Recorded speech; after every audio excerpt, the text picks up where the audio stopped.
Assalamualaikum. My name is Muhammad Hafiz bin Burhanuddin. I will be starting the presentation by introducing the scope of our study and the background of the business that we chose. To ensure a comprehensive analysis for this assignment, we have divided our study into 5 objectives, which is first, to identify the background of the organization we selected. Second, to determine the specific characteristics of this business entity. Third, to define the classification of business items such as assets and liabilities. Fourth, to identify how the business handles its recording process. And finally, to analyze the strengths and weaknesses of that recording process.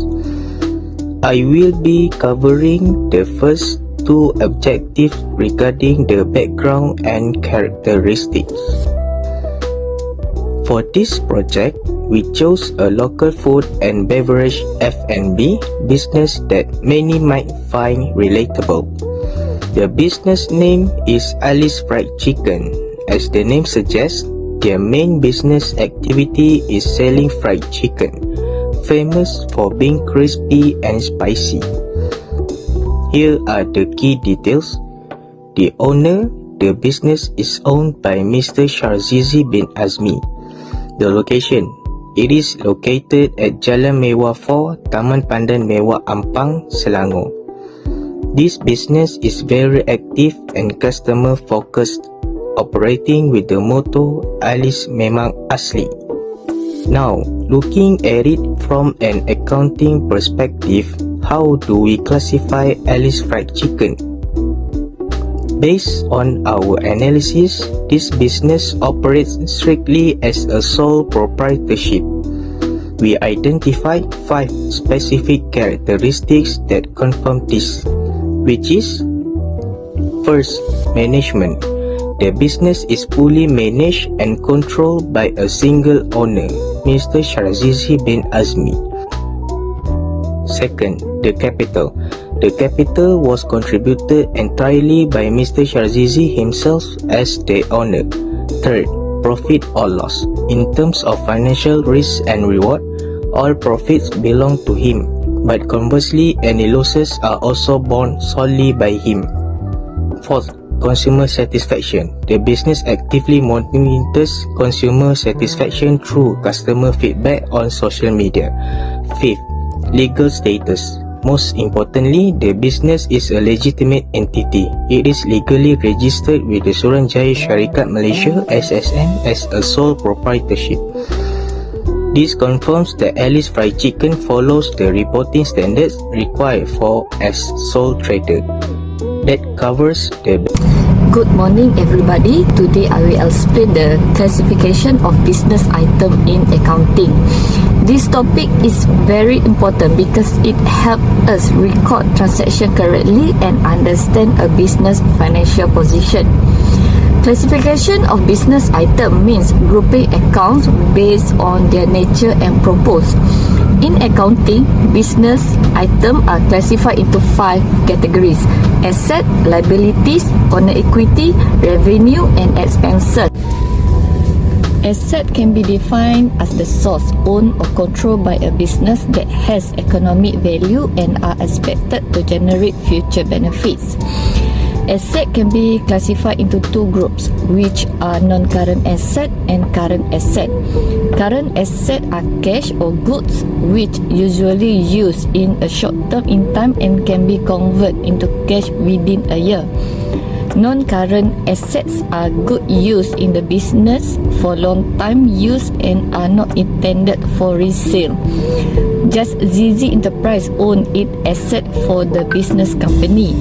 As for non-current asset, the company has a car for transportation and logistics, the machinery for the cook process such as stove, fryer, flat table, cooking utensils, and cookware.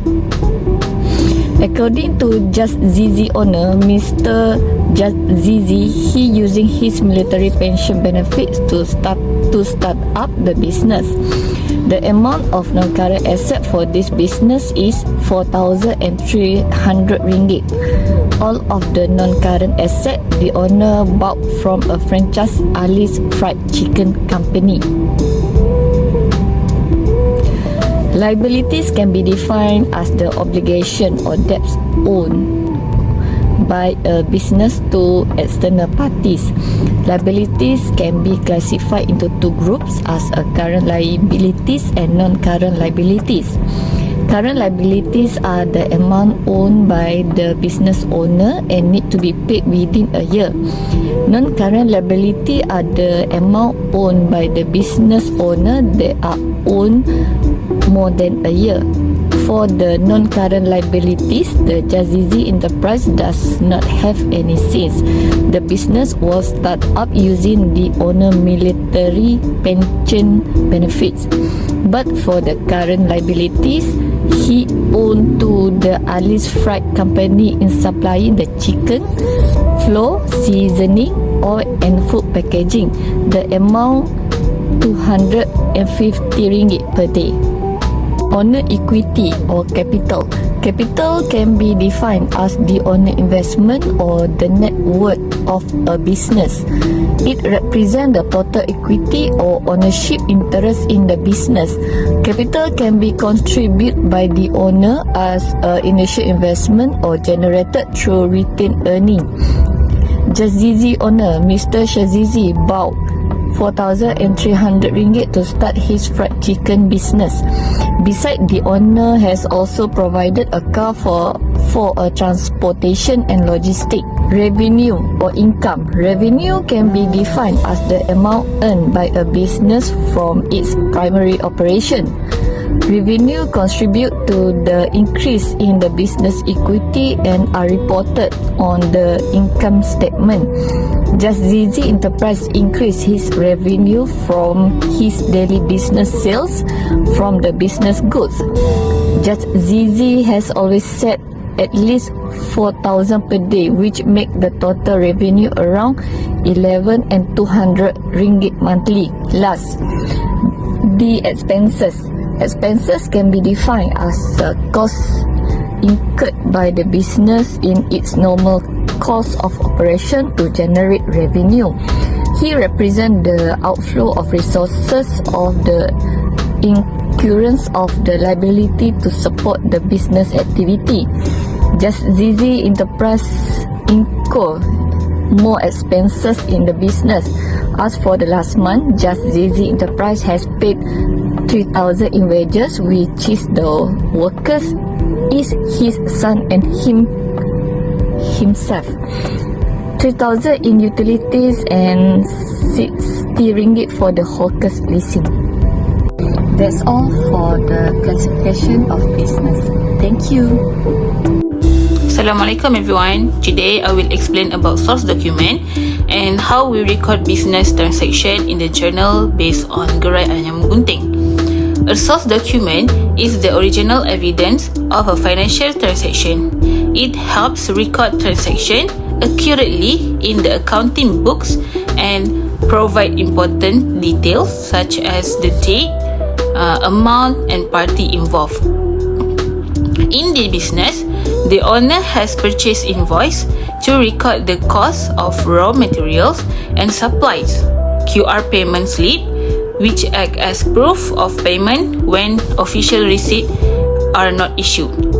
Certificate from the local authority, which is PBT, proof the stall is registered legally, though it does not show payment.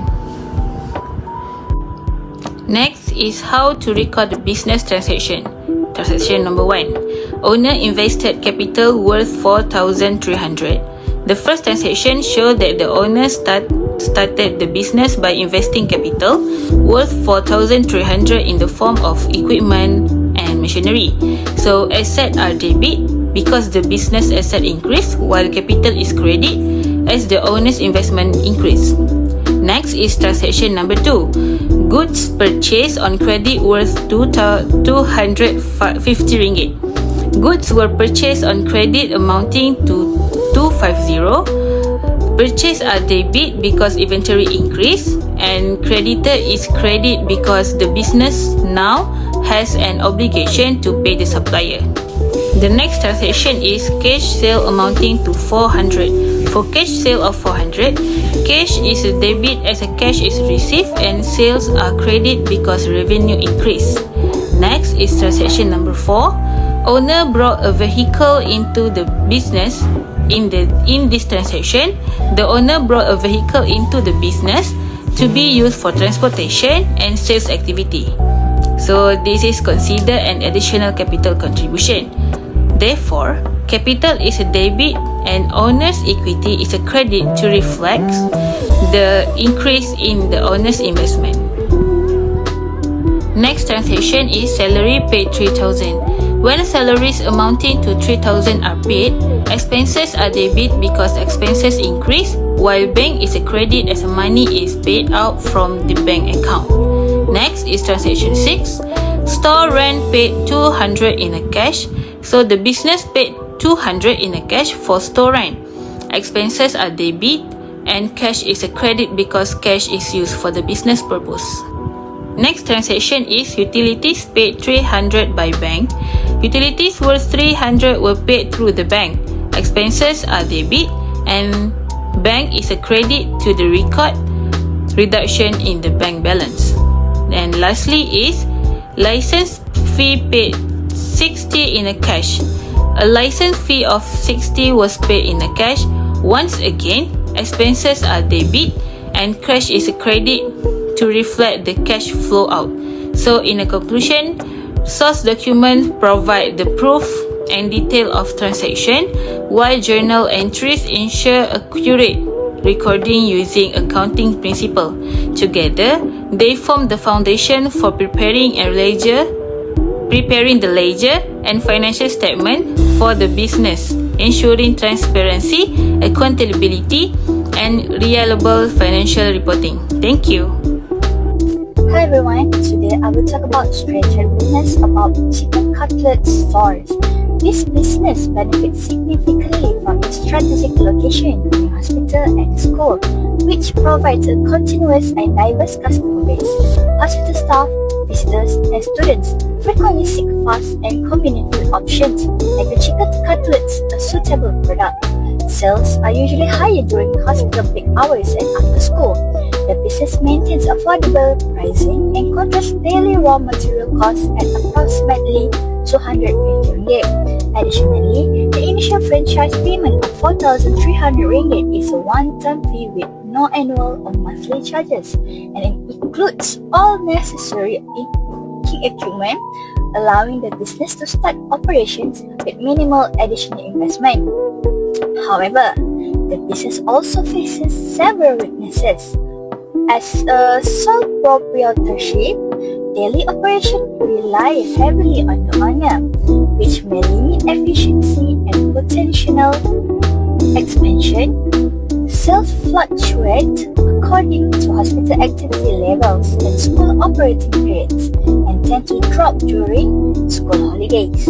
Adverse weather conditions such as heavy rain further reduce walk-in customer, additional fixed costs, including storage rental of 200 ringgit per month, as well as rising raw material costs like cooking oil, also impact profitability. That's all from me. Thank you.